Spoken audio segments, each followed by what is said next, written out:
நம்ம சோசியல்லாம் படிக்க முடிச்சாலும் நோட்ஸ் எடுத்து படித்தா தான் நம்மளுக்கு ஒரு திருப்தியாக இருக்கும். நான் ஏற்கனவே இது புக்கில் எழுதி வச்சது. இதை பார்த்தாலே எனக்கு ஓரளவு எல்லாமே புரியும். ஆனால் ரொம்ப ரொம்ப ஸ்வீட்டாக ஷார்ட்டாக எடுக்கணும், ரொம்ப இம்பார்ட்டண்டாக உள்ளதை எடுக்கணும்னா இப்போ இருக்கிற கொஞ்சம் இந்த ஒர்க்கை ரீட் பண்ணிவிட்டு அப்புறம் சும்மா ஷார்ட்டாக இப்போ என்னென்னா இப்போது கிட்டத்தட்ட சமுத்திரகுப்தரை பற்றி எக்கச்சக்க இது இருக்குது, யாரெல்லாம் தோக்கடிச்சார் அப்படி இப்படின்னு சொல்லிட்டு. ஆனால் நான் என் நோட்ஸில் அவர் அரசெல்லாம் தோக்கடிக்கல, நான் இதுலேருந்து எழுதியிருக்கேன்.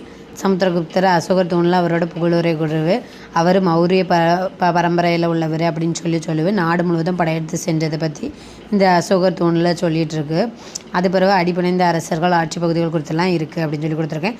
அவர் தெய்வபுத்திர சாகானுசாகினா ஒரு குஷான பட்டம், அவரை வர இந்தியன் நெப்போலியன் அப்படின்னு சொல்லி அழைச்சிருக்காங்க. அதுக்கு பிறகு இவர் சாக அரசரை தோற்கடிக்க முடியலை. அவர் பஞ்சாப் சமுத்திரகுப்தன் அதிகாரத்தை வெளியிருந்தது. இது நிறைய பேர் தோற்கடித்தது கப்பங்கட்டை வச்சதெல்லாம் இருக்கும். ஆனால் அதெல்லாம் நம்மளுக்கு ரொம்ப இதாக இருக்கனால இதை மட்டும் எழுதி எடுத்திருக்கேன். அவர் மேகவர்மன் அனுமதி பெற்றிருக்காரு. எதுக்கு? பௌத்த மடம் கேட்டார். அவர் யார் மேகவர்மன்னா இலங்கை அரசர். எந்த இடத்துலனா கயாங்க இடத்துல பௌத்த மடம் கட்டியார், அனுமதி கேட்டிருக்காரு. அப்புறம் இராணுவ வெற்றி என்னென்னா இராணுவ வெற்றியை கொண்டாடுறதுக்கு அஸ்வமேத யாகம். சமஸ்கிருத இலக்கியம் இவரோட பீரியடில் வளர்ச்சி பெற்றுட்டு இவர் வைணவம் இவர் ஆதரித்தது. மாபெரும் பௌத்த அறிஞர் வசுபந்துவை ஆதரிச்சிருக்காரு.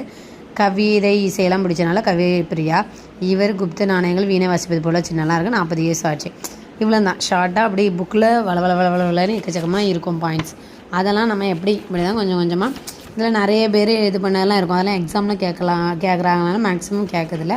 ஓல்டு கொஸ்டினும் ஒருக்கா பார்த்துட்டு இது கூட எக்ஸ்ட்ரா ஏதாவது ஒரு இது இருந்துச்சுன்னா அதை ஆட் பண்ணி வச்சுக்கலாம். இவ்வளோ தான். இப்படி தான் நோட்ஸ் எடுங்க, எல்லாத்தையும் எடுக்காதீங்க. லாஸ்ட்டில் ஸ்கூல் புக்கு மாதிரியே ஆயிரும். இந்த மாதிரி ஷார்ட்டாக எடுத்திங்கன்னா ஸ்கூல் புக்கு ஒருக்கா ரீட் பண்ணிட்டு லாஸ்ட்டில் எக்ஸாம் டைமில் முன்னக்கூட்டி போனாலும் பார்க்க ஈஸியாக இருக்கும். தேங்க்யூ.